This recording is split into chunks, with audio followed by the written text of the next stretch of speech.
పిచ్చి కుక్కలు ఖర్చు చచ్చిపోయేటోళ్ళు అంటే ఏదేదో మాట్లాడుతున్నారు ఆయన. నా గురించి వ్యక్తిగతంగా కూడా మాట్లాడాడు, బతికొచ్చినోడు గితికొచ్చినోడు. అసలు చరిత్ర కూడా తెలియదు. అంటే చదువుకుంటేనేమో ఇంత సంస్కారం వస్తుండే, కనీసం ఇతరులు చెప్తే వింటానన్నా కొంచెం అంత జ్ఞానం వస్తుండే. చదువుకున్నట్టు కనబడతలేదు, ఇతరుల ద్వారా తెలుసుకున్నట్టు కూడా కనబడతలేదు.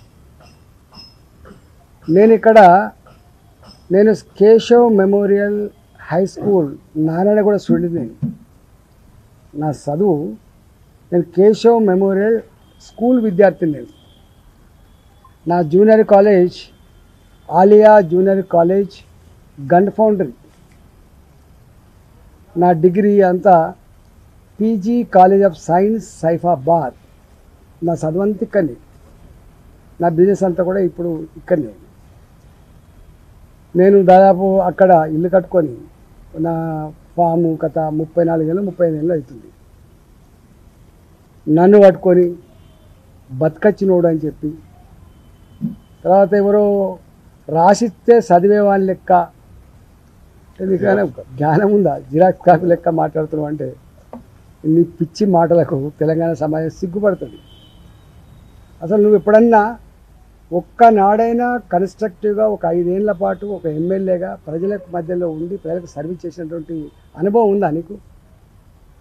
నిన్ను ఒడగొట్టినప్పుడు మల్కాయిరి పార్లమెంట్కి వచ్చి ప్రశ్నించే గొంతుకని పెట్టుకోండి, నన్ను గెలిపించమని చెప్పి ప్రాధేయపడితే ప్రయాసం ఏంటో అర్థమవుతుంది. అది కూడా లేదు. అంటే నీళ్ళ మీద దెబ్బలు కొట్టినట్టే ఎప్పటికప్పుడు చేపలకి జారిపోకుండా అబద్ధాల పునాది. నేనుగా కానీ మా పార్టీకి కానీ మేము అభివృద్ధికి వ్యతిరేకంగా కట్టిస్తా అన్నా, మూసీ నది ప్రక్షాళన చేస్తా అన్నా, 6 గ్యారెంటీల పేరిట 66 హామీలు ఇచ్చినావు, 400 పైచిలకు మాటలు చెప్పినావు. ఈ హామీలు కూడా నువ్వు అల్లటప్ప వాళ్ళతోటి చెప్పలేదు. ఇలా రైతు సమస్యల మీద రైతు పాలసీ రాహుల్ గాంధీ చేత వరంగల్లో ఆవిష్కరించబడ్డది. కొన్ని పాలసీలు ప్రియాంక గాంధీ చేత, కొన్ని పాలసీలు సోనియా గాంధీ గారి చేత, కొన్ని పాలసీలు ఖర్గే గారి చేత, ఏఐసిసి అధ్యక్షులు, ఇట్లా గొప్ప గొప్ప వాళ్ళతో నువ్వు ఆవిష్కరించావు.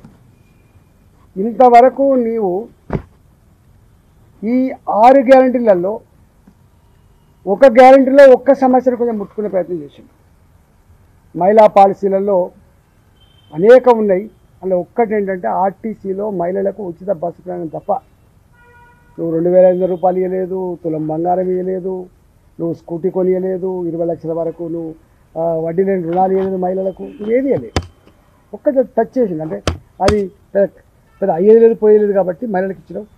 ఆ మహిళలకు కూడా ఇవాళ బస్సులన్నీ కూడా తగ్గించుకుంటా పోతే ఇవాళ మహిళలు కుప్పలుగా బస్ స్టాండ్లను వేడి చేస్తాను తప్ప, తిట్టుకుంటుంది తప్ప అది లేదు. రెండవది రైతాంగానికి కూడా నువ్వు చాలా ఇచ్చినావు. రైతులారా, మీరు రుణం తీసుకున్నారా లేదా చెక్ చేసుకోండి, రుణం తీసుకోకపోతే ఇప్పుడే వెళ్ళండి బ్యాంకుకు 2 లక్షల రూపాయలు రుణం తీసుకోండి, నేను ముఖ్యమంత్రి అయిన తర్వాత నీకు 24 అవర్స్లో సంతకం పెడతా, నేను ఇస్తా అని చెప్తాను. ఇవాళ నువ్వు చెప్పిందేమో ఎన్నికల ముందేమో 60 లక్షల మంది రైతులు అని చెప్పినావు. కాదట, మొత్తం అధికారంకి వచ్చిన తర్వాత 40 లక్షల మంది రైతులు అని చెప్పినావు. 34,000 కోట్లు అని చెప్పినావు. మీకు అధికారం రాకముందు సమాచారం లేదంటే ఒక అర్థం ఉంది. అధికారంకి వచ్చిన తర్వాత 40 లక్షల రైతులని చెప్పినావు, 34,000 కోట్లు అని చెప్పినావు. ఇవాళ 34,000 కోట్ల రూపాయలు అని చెప్పి నువ్వు విధి విధానాలు ఖరారు చేసేది అంటే అల్లికి అల్లి సున్నకు సున్నా మోసం చేసే ప్రయత్నం చేసినావు, ఎగబెట్టే ప్రయత్నం చేసినావు తప్ప ఇచ్చే ప్రయత్నం లేకపోతే అందరు లొల్లి పెడితే అప్పుడు ఎన్నికల ముందు ఎట్లయితే అన్కండిషన్గా ఇస్తా అని చెప్పినావు, 2 లక్షల రూపాయలు చేస్తా అని చెప్పినావు. కానీ నీ ప్రకారంగా నీ సీఎంఓ ఆఫీస్ రిలీజ్ చేసిన లెక్క ప్రకారంగా 17,900 కోట్లు అన్నావు. అది కూడా అగ్రికల్చర్ డిపార్ట్మెంట్ దగ్గర లెక్కలు లేవు. అవి 13,000 కోట్లు ఇచ్చినావా, 12,000 కోట్లు ఇచ్చినావా, ఎక్కడ ప్రజల వెబ్సైట్లో పెట్టలేదు. అంటే రైతులకు ఇచ్చినటువంటి అనేక హామీలు, 500 రూపాయల కౌలు రైతుకి ఇచ్చేటువంటి డబ్బులు కావచ్చు, రైతు కూలీలకు 12,000 రూపాయలు ఇచ్చేది కావచ్చు. అంటే ఇట్లా రైతులకే ఇన్ని రకాల హామీలు ఇచ్చినావు. అది కూడా ఇక మిగతా అయితే ఎక్కడ నువ్వు టచ్ చేయాలి, నువ్వు ఏ పాలసీల మీద కూడా మిగతా వాటిల్లో ఎక్కడ కూడా నువ్వు టచ్ చేయాలి.